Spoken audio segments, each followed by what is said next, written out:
Guys, bootcamp. Failed. First time namin mag-bootcamp. Ba't pa nag-before and after kami? Kaya nga, Diyos ko po, magko-collapse ako. Yung dun pa lang sa, kaya hindi ako nagra-run. Kasi alam ko yung capacity ko.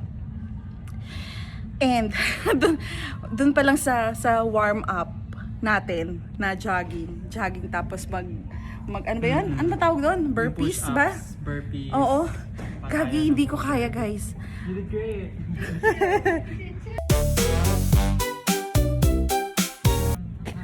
Guys, sorry, kailangan kong patayin yung video.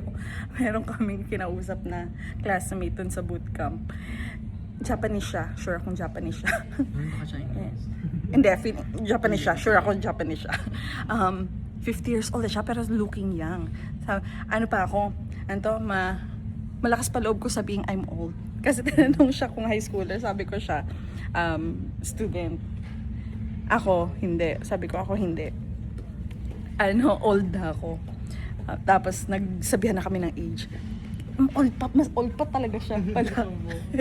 Confident po. Oo, confident siya. Confident pa naman din ako na old ako na sabihin. Anyways, guys, ang masasabi ko, bootcamp hindi para sa lahat. Oo, bago kayo mag-bootcamp, siguraduhin yung healthy kayo at kaya nyo. And Bago sumubok, wait. yes, guys, kasi alam nyo, in the middle, tumigil ako in the middle. Nagmamanhid na yung buong mukha ko. May inhaler ako. Kaya hindi ako nagra-run kasi nag-run ako before. Nag-wheezing ako. Oo. Kaya ako nabigyan ng inhaler. Hindi ko alam kung ano yung ibo-bootcamp namin. Kaya hindi ko din na yung inhaler ko. And hindi ko naman in-expect na ganito rin ka-intense yung exercise. Pero yun ang sasabihin ko sa inyo guys, pag meron kayong mga medical history, hypertension, asthma, sleep apnea, sinasabi ko sa inyo, hindi nyo kakayanin to. Promise, i-modify nyo na lang.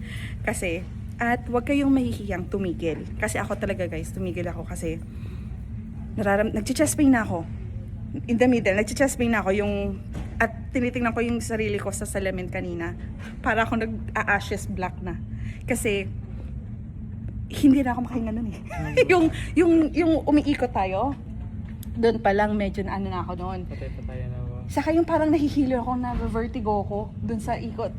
Yun ang weakness ko, yung kapag yumuyo ko, saka yung nagaganon-ganon. Aangat bigla. Oo, tapos yung magja-jump-jump. Kaya kapag nagda-dance tayo, pag may jump, hindi ko siya gina-jump na husto. Kasi parang naalog yung ulo ko, tapos nahihilo na ako. Eh kanina, syempre, parang umpisa pa lang yun. Yun pa lang yung umpisa na ginagawa. Siyempre nahihiya naman ako, di ba? Parang umpisa pa lang wala na. Wala na. Oo. Teka lang, tapusin natin to. So, ayun lang guys. Hindi ko na siya mauulit. So, kayo, pag-isipan nyo mabuti kung gagawin nyo to. Bye! Guys, hindi ko na na-videohan kapag uwi ko. Kasi, napa-emergency inhaler tayo. So, hindi ako makahinga. So, pag uwi ko, hindi ako makahinga. So, meron akong exercise-induced asthma. Mahinga. Kaya ako nabigyan ng inhaler ever since. Hindi ko kasi alam and ine-expect kung ano yung gagawin. First time namin mag-bootcamp kanina and hindi namin alam kung ano yung mga gagawin sa bootcamp. So, you know, nung nag-yoga kami, first time yoga, nung nag-strength, nung nag-pilates, na-carry naman. Pero hindi ko ina-expect tong bootcamp, guys. Nakakailanganin ko yung inhaler ko. So, hindi ko siya dala nung nag-exercise. So, pag uwi ko, nasa parking area pa lang ako. Papahinga lang ako kasi alam kong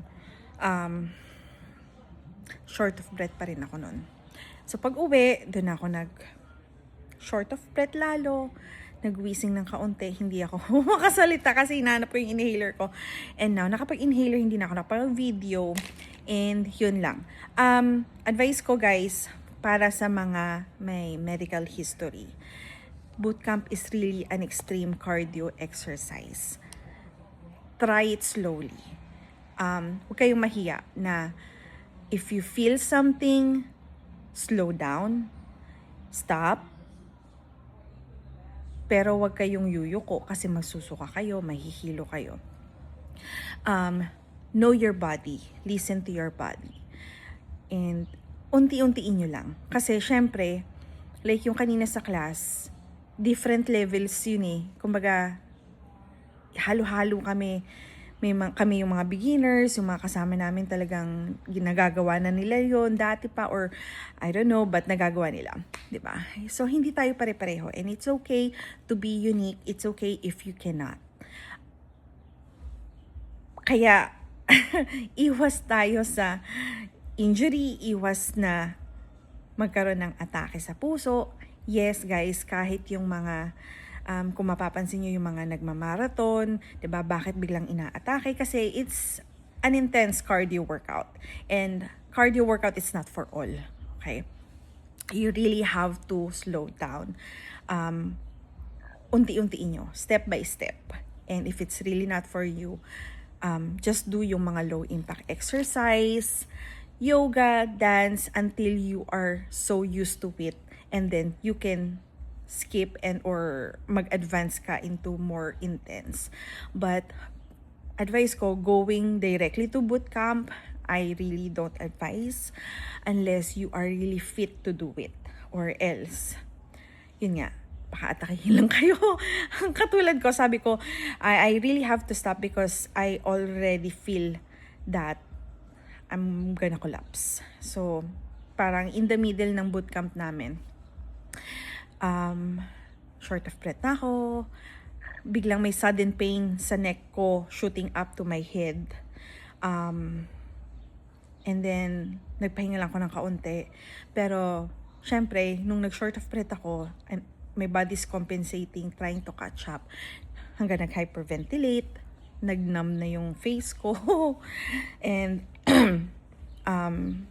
nagkaroon ako ng short period ng nag-chest pain ako, but that really is my point na sabi ko, I have to really stop. Hindi siya for me, kumbaga hindi pa ako ready for that level. So, yeah, just listen to your body and take it slowly. Yan lang. Munti ka nang maging kwento.